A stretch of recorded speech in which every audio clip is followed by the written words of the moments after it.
आज से 6.5 करोड़ साल पहले एक बड़ा एस्ट्रॉइड पृथ्वी से टकराया। धूल के बादल ने सूरज को ढक लिया, तापमान गिर गया। पृथ्वी पर रहने वाला 25 किलो से ज्यादा वजन का हर जीव खत्म हो गया। डायनासोर्स का काल खत्म हो गया। डायनासोर्स का अंत एक नई प्रजाति के लिए सुनहरा अवसर लेकर आया। ये प्रजाति थी मैमल्स की। मैमल्स यानी स्तनधारी जीव। इन्होंने खुद को इस महाविनाश से बचा लिया था। अत्यंत गर्मी से बचने के लिए ये जमीन के अंदर रहने लगे थे और जिंदा रहने के लिए इन्होंने सब कुछ खाना शुरू कर दिया। इतने बड़े महाप्रलय के गुजरने के बाद धरती फिर से सामान्य हो गई थी। सतह पर फिर से नए पेड़ पौधे उगने लगे थे और धरती पर जो 5% जीव बच गए थे, उनमें एडाप्टिव रेडिएशन की प्रक्रिया से बहुत सारी नई प्रजातियां जन्म लेने लगी। इयोसीन इपोक में 5.5 करोड़ साल पहले बंदर जैसी प्रजातियां आई। इनकी आंखें सर में आगे की तरफ थी। इसी काल में प्राइमेट्स के सर के अंदर एक महत्वपूर्ण इवोल्यूशन हुआ। इनकी स्पाइनल कॉर्ड को मस्तिष्क से जोड़ने वाला छेद, जिसे फोरमेन मैग्नम कहते हैं, वह स्कल के पिछले हिस्से के बेस से सेंटर की तरफ शिफ्ट होने लगा। यानी कि अब जो प्रजाति आई वह सीधे खड़े होकर चलने में सक्षम थी। आज से 4.7 करोड़ साल पहले धरती के वातावरण में लगातार बदलाव होने शुरू हुए। धरती के टेक्टोनिक प्लेट्स में हलचल हुई, जो धरती के 2 बड़े महाद्वीपों को एक दूसरे के पास ले गई।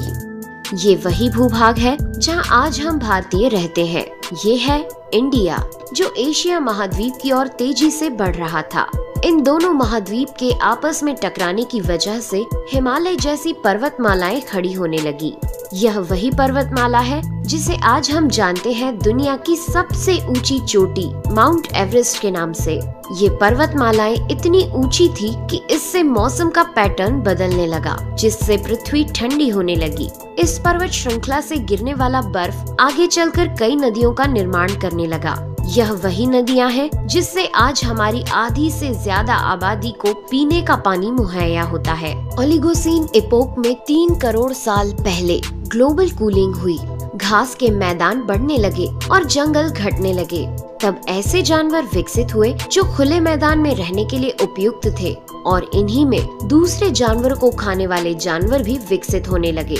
1 करोड़ साल पहले पृथ्वी वह रूप लेने लगी थी जिसे आज हम देख रहे हैं। धरती का वातावरण लगभग पूरी तरह से आज के समान बन चुका था और धरती के सारे महाद्वीप लगभग पूरी तरह से जाने पहचाने थे। लेकिन परिस्थितियां फिर बदलने लगी। 40 लाख साल पहले धरती की टेक्टोनिक प्लेट में एक बार फिर से हलचल हुई और अफ्रीका के पूर्वी इलाकों में एक नई पर्वत श्रृंखला का निर्माण हुआ। ये पर्वत श्रृंखला थी ईस्ट अफ्रीकन रिफ्ट वैली। इस पर्वत श्रृंखला के उभर जाने से यहाँ के हरे भरे जंगलों में आने वाली मौसमी हवा का मानसून पूरी तरह रुक गया और इस वजह से यहाँ के जंगलों में बारिश आनी बंद हो गई। यहीं इसी जंगल में रहते थे द ग्रेट एप्स। ये हैं हमारी काफी दूर के रिश्तेदार। हमारी ये पूर्वज कहलाते हैं पेरोलापिथिकस या पेरोला। हमारे परिवार की शुरुआत इसी ग्रेट एप्स से हुई। पेरोला पेड़ों पर रहते थे और फल खाते थे।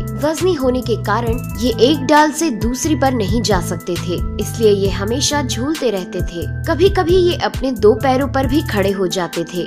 ये चल सकते थे। आम धारणा के उलट सीधे चलने की क्षमता जमीन पर नहीं बल्कि टहनियों पर विकसित हुई। बाइपेडलिज्म यानी 2 पैरों पर चलना इंसानों की नहीं बल्कि एप्स की खोज थी। आगे चलकर ये ग्रेट एप्स जलवायु और जगह के अनुसार बदल गए। कुछ चिंपैंजी और गोरिल्ला में विकसित हुए, कुछ इंसानों में विकसित होने शुरू हुए। वो पूरे अफ्रीका में फैले हुए थे। बारिश के बंद हो जाने से यहाँ के जंगल सूख गए, जिसका सबसे ज्यादा असर इन एप्स पर पड़ा।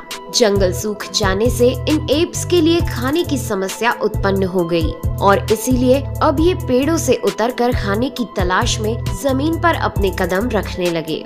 ये है एडिपिथिकस रेमिडस। ये हैं हमारे पूर्वज जिन्होंने जमीन पर मानव इतिहास का पहला कदम रखा और आज इन्हीं के कारण हमने चांद पर अपना पहला कदम रखा। इनका दिमाग एक संतरे जितना बड़ा था और इनकी लंबाई 4 फीट तक थी। ये हमारे वंश के सबसे पहले सीधे चलने वाले जीव थे। कई हजार सालों के विकास क्रम के बाद ये 2 पैरों पर चलने लगे। इससे ऊर्जा कम खर्च होती थी और ये चलते चलते भी खा सकते थे। 2 पैरों पर चलने से अब ये सीधे खड़े होकर दूर दूर तक नजर रख सकते थे। समय के साथ साथ विकास की प्रक्रिया चलती रही और हमारे पूर्वज धीरे धीरे विकसित होने लगे। 23 लाख साल पहले हमारे पूर्वजों का दिमाग काफी बड़ा हो गया था। ये थे होमो हेबिलियस। इन्होंने पहली बार पत्थर को हथियार की तरह इस्तेमाल करना शुरू किया। जैसे ही इस मामूली से पत्थर पर धारदार किनारा बना, हमारे पूर्वजों के पास एक हथौड़ा आ गया। हमें काटने का हथियार मिल गया, जिससे वह हजारों ऐसे काम कर सकता था जो वह पहले नहीं कर पाता था। पत्थर के इस्तेमाल ने अंगूठे और उंगलियों को मजबूती दी, जिससे हम और अधिक कुशल तरीके से इनका इस्तेमाल करने में सक्षम हो गए। समय बीतने के साथ ही हमारे पूर्वज अब समूह में अन्य जानवरों का शिकार करने लगे थे। ये थे होमो इरेक्टस, जो अन्य जानवरों से ज्यादा होशियार थे। इन्होंने ही सबसे पहले आग का इस्तेमाल करना सीखा। आग की खोज हमारे पूर्वजों के लिए सबसे बड़ी खोज थी। ये उन्हें गर्मी, रोशनी, अंधेरों और जंगली जानवरों से सुरक्षा देती थी और इसी वजह से अब परिवार भी बनने लगे।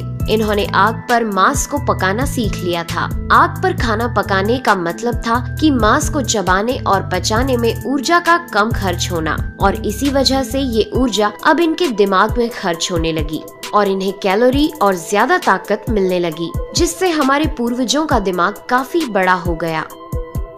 2 लाख साल पहले आज के इंसान ने अपना रूप ले लिया था। लैरिंग्स यानी आवाज की जो नली हमारे पूर्वजों में गले के ऊपर थी, वो नीचे आ गई थी।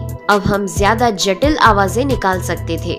हमने बोलना शुरू कर दिया था। पहली बार कोई जानकारी एक से दूसरे इंसान तक या एक से दूसरी पीढ़ी तक पहुंचने लगी थी। यही वो आखिरी विकास क्रम था जिसके बाद विकसित होकर हम बने। हम यानी होमो सेपियंस। 1 लाख साल पहले इंसान कहीं भी जा सकता था। हमारे पास फुर्तीले हाथ और प्राचीन हथियार थे। हम बात कर सकते थे, आग को काबू में रख सकते थे। अब हम अपने अफ्रीकन घर को और बड़ा कर सकते थे। महाद्वीप यानी कॉन्टिनेंट खिसके तो अफ्रीका और यूरेशिया जुड़ गए और उससे बनी एक बहुत बड़ी जमीन जिसका नाम था एफ्रो यूरेशिया। इंसानों के दूर दूर जाने से बहुत बड़ा बदलाव आया। अब हम एक महाद्वीप से दूसरे महाद्वीप में रहने लगे। इसकी वजह से हम उन चीजों से बचे हुए थे जिसकी वजह से वानरों के मुकाबले दूसरे बड़े स्तनधारी हमेशा के लिए खत्म हो गए। करीब 50,000 साल पहले आइस एज शुरू हो गया और नॉर्थ पोल से आगे बढ़ने लगा। उसी वक्त इंसान चाइना और ऑस्ट्रेलिया तक पहुंच गया था। 30,000 साल पहले इंसान पहली बार यूरोप पहुंच गए। जब बर्फ अपने चरम पर थी, तब इंसान अपनी खोज में नॉर्थ ईस्ट साइबेरिया के बर्फीली टंडा तक पहुंच गया। आइस एज के इतने कठिन दौर में भी इंसान हर उस हुनर का विकास कर रहा था जिससे कि वो सच्चे मायनों में इंसान बन सके।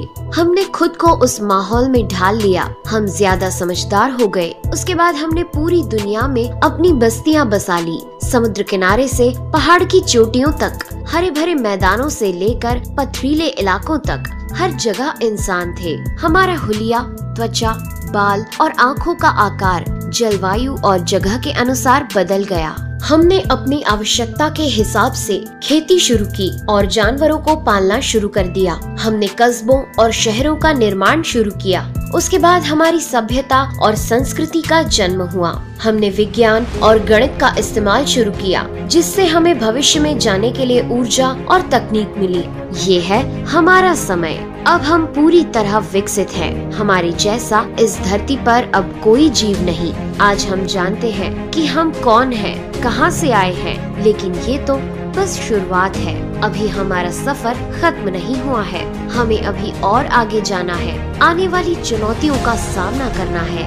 और खुद को और विकसित और आधुनिक बनाना है। दोस्तों, आज के एपिसोड में बस इतना ही। वीडियो अच्छा लगा हो तो प्लीज लाइक करें और चैनल को सब्सक्राइब कर हमारा सपोर्ट जरूर करें। यदि आप नए हैं तो इस चैनल पर हमारे बाकी वीडियोस भी विजिट जरूर करें। साथ ही सब्सक्राइब कर नोटिफिकेशन बेल को भी ऑन कर लें। मैं हूं आपकी दोस्त नेहा आगरकर। फिर से मिलेंगे एक नए एपिसोड में। तब तक के लिए दीजिए इजाजत। नमस्कार।